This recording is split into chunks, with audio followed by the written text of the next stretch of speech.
ഇത് മാസ് മോട്ടോഴ്സിൽ നിന്നാണ് Honda Activa 60 വേണ്ടി നമ്മൾ വർക്കിന് കയറ്റിയിട്ടുണ്ട്. നമുക്ക് അതിനകത്ത് ജോബ് കാർഡിൽ പറഞ്ഞേക്കുന്ന വർക്ക് പറഞ്ഞ് general service, engine oil check ചെയ്തിട്ട് മാറ്റാം, വാട്ടർ സർവീസ് ചെയ്യുക. ഇത്രയാണ് മെയിനായിട്ട് പറഞ്ഞത്.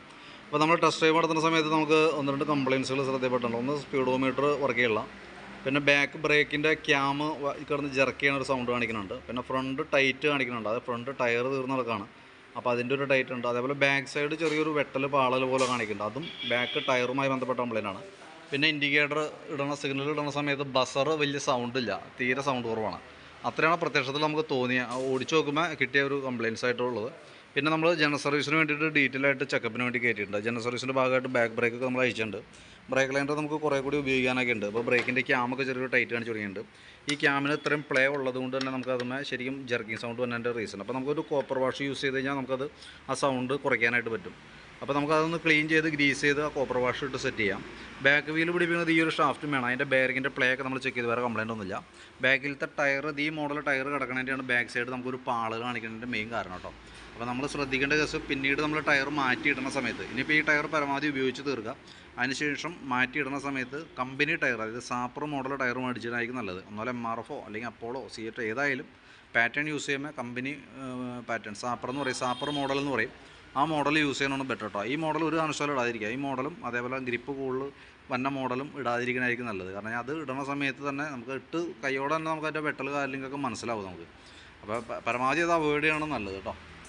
പിന്നെ നമ്മളതിൻ്റെ ബാക്കിലത്തെ ഗിയർ ബോക്സിനകത്ത് ഓയിലൊക്കെ ചെക്ക് ചെയ്തു, നല്ല ഓയിലാണ്. എയർ ഫിൽറ്റർ നമ്മൾ ക്ലീൻ ചെയ്യാൻ വേണ്ടി അയച്ചാണ്. എയർ ഫിൽറ്റർ നിലവിൽ നമുക്ക് കിടക്കുന്നത് കമ്പനി ഫിൽറ്റർ തന്നെയാണ്. ചെറുതായിട്ട് കുറച്ച് പൊടിയൊക്കെ ഉണ്ട്, അപ്പോൾ തുടച്ച് ക്ലീൻ ചെയ്യാവുന്നുള്ളൂ. പിന്നെ ക്ലച്ച് ഭാഗം നമ്മൾ അയച്ചിട്ടുണ്ട്, ക്ലച്ച് ഗ്രീസിങ്ങിനൊക്കെ ആയിട്ട് അയച്ചാണ്. നിലവിൽ വേറെ ഓയിൽ ലീക്ക് കാര്യങ്ങളൊന്നുമില്ല. അതിൻ്റെ variator body, boss drive, roller കാര്യങ്ങളൊക്കെ ചെക്ക് ചെയ്തു, പീസെറ്റ് സ്ലൈഡൊക്കെ ചെക്ക് ചെയ്ത് വേറെ കംപ്ലയിൻ്റ് ഒന്നുമില്ല. ക്ലച്ച് യൂണിറ്റായാലും വർക്കിംഗ് ഒക്കെ ഓക്കെയാണ്. ക്ലച്ച് ഔട്ടറിൻ്റെ ഉള്ളിൽ അത്യാവശ്യം പൊടി കാര്യങ്ങളൊക്കെ ഉണ്ട്, അപ്പോൾ അതിൻ്റേതായിട്ടുള്ളൊരു ജർക്കിങ് ബാക്ക് സൈഡിൽ നിന്ന് വരുന്നുണ്ട്. അപ്പോൾ അതൊക്കെ ഒന്ന് ക്ലീൻ ചെയ്ത് കഴിയുമ്പോൾ റീസെറ്റ് ആക്കാം. അത് ക്ലീൻ ചെയ്ത് കഴിയുമ്പോൾ റെഡി ആയിക്കോളും. പിന്നെ ബെൽറ്റ് നമ്മൾ നോക്കുമ്പോൾ കമ്പനി ബെൽറ്റ് കിടക്കണം. ഇതുമ്പോൾ കിടക്കുന്നത് കമ്പനി ബെൽറ്റാണ്, ഹോണ്ടയുടെ കമ്പനി ബെൽറ്റാണ്. പക്ഷേ അതിൻ്റെ സെൻറ്റർ ഭാഗം നോക്കുമ്പോൾ ഇവിടെയൊക്കെ പൊട്ടിയിരിക്കുക, ഇതാണ് ഈ ഭാഗം പൊട്ടി വിണ്ടിരിക്കുകയാണ് കേട്ടോ. അപ്പോൾ നമുക്ക് അത് കൈയോടെ ബെൽറ്റ് മാറ്റിയിടണം ബെറ്റർ. കാരണം എന്ന് വെച്ചാൽ ഇത് എന്തെങ്കിലും അടുത്ത സർവീസ് വരെ കിടന്ന് ഓടാൻ സാധ്യതയില്ല. അപ്പോൾ കൈയോടെ അത് ചേഞ്ച് ചെയ്ത് കളയാം. പിന്നെ കിക്ക് റിവീലൊന്ന് അയച്ച് ഗ്രീസ് ചെയ്തിടാം. പിന്നെ എഞ്ചിൻ ഓയിൽ മാറ്റുന്നുണ്ട്, ഓയിൽ ചേഞ്ചിൻ്റെ ടൈമാണ്. പിന്നെ എഞ്ചിൻ ഹെഡിൻ്റെ ഭാഗത്ത് നോക്കുമ്പോൾ വേറെ ലീക്കേജ് കാര്യങ്ങളൊന്നുമില്ല. ആക്സിലേറ്റർ കേബിളൊക്കെ ചെക്ക് ചെയ്തു, ഓക്കെയാണ്. പിന്നെ ഫ്രണ്ടിലേക്ക് വരുമ്പോഴത്തേക്കും നമുക്ക് സ്പീഡോമീറ്ററിൻ്റെ കംപ്ലയിൻ്റ് ആണ്. സ്പീഡോമീറ്റർ ഓൾറെഡി മീറ്റർ മെക്കാനിസം സ്റ്റക്കായി പോയേക്കണതാണ്. ഞാനപ്പോൾ അഴിച്ച് നോക്കിയായിരുന്നു, മെക്കാനിസം ടൈറ്റാണ്. അപ്പോൾ അത് കേബിൾ മാറ്റിയിടുന്നത് പോസിബിൾ അല്ല. പിന്നെ ഇൻഡിക്കേറ്ററിൻ്റെ ഈ ഒരു ബസറാണ്, സൗണ്ട് ഇല്ല തീരെ. അപ്പോൾ മാറ്റി വെക്കുന്നുണ്ടെങ്കിൽ അത് കംപ്ലയിൻ്റ് ആയിട്ടൊന്നും പറഞ്ഞില്ല. ഞാൻ ചെക്ക് ചെയ്യുന്ന സമയത്ത് നമുക്ക് അങ്ങനെ ഒരു കംപ്ലയിൻറ്റ് കിട്ടിയതുകൊണ്ട് ഞാൻ ചോദിച്ചെന്നുള്ളൂ. അപ്പോൾ മാറ്റി വെക്കാൻ ഉദ്ദേശിക്കുന്നുണ്ടെങ്കിൽ വീഡിയോ കണ്ടുമ്പോൾ നോക്കിയിട്ടൊന്ന് പറഞ്ഞേക്കാം. ഞാൻ എസ്റ്റിമേറ്റിൽ ഉൾപ്പെടുത്തിയേക്കാം ഈ പറഞ്ഞ ഭാഗങ്ങൾ. അപ്പോൾ ഒന്ന് വീഡിയോ കണ്ടുമ്പോൾ ഒന്ന് പറഞ്ഞാൽ മതി. പിന്നെ ഫ്രണ്ടിലേക്ക് വരുമ്പോൾ ഫ്രണ്ട് ബ്രേക്കും കൂടി നമ്മൾ അഴിക്കും. ബ്രേക്ക് ക്യാം കാര്യങ്ങളൊക്കെ ഒന്ന് അഴിച്ച് ഗ്രീസ് ചെയ്ത് റീസെറ്റ് ആക്കുന്നുണ്ട്.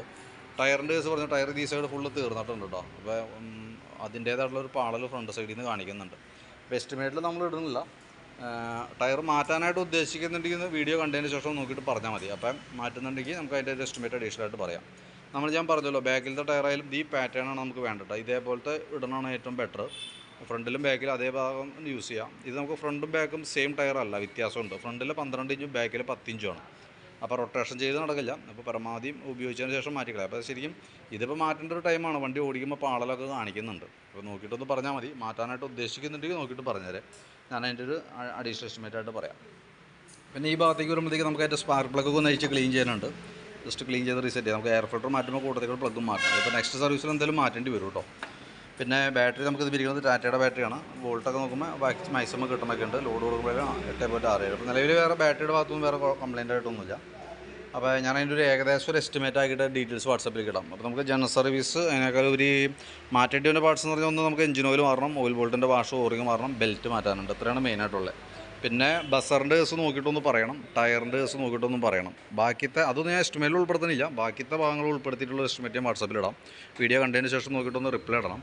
എന്തെങ്കിലും സംശയം ഉണ്ടെങ്കിൽ കൃത്യമായിട്ട് നമ്മൾ തന്നെ വാട്സപ്പിൽ ഇടുന്ന ആ വാട്സപ്പ് നമ്പറിൽ തന്നെ കോൺടാക്റ്റ് ചെയ്യാം. എന്തെങ്കിലും ഡൗട്ട് ഉണ്ടെങ്കിൽ കൃത്യമായിട്ട് ചോദിച്ച് കാര്യങ്ങൾ മനസ്സിലാക്കാം. അതിന് ശേഷം മാത്രം വർക്ക് ചെയ്യാനുള്ള പെർമിഷൻ കൊടുക്കുക കേട്ടോ. അപ്പോൾ വീഡിയോ കണ്ടുകഴിയുമ്പോൾ എന്തെങ്കിലും ഒന്ന് നോക്കിയിട്ടൊന്ന് റിപ്ലൈ ചെയ്യാനായിട്ട് മറക്കരുത്. ഓക്കെ.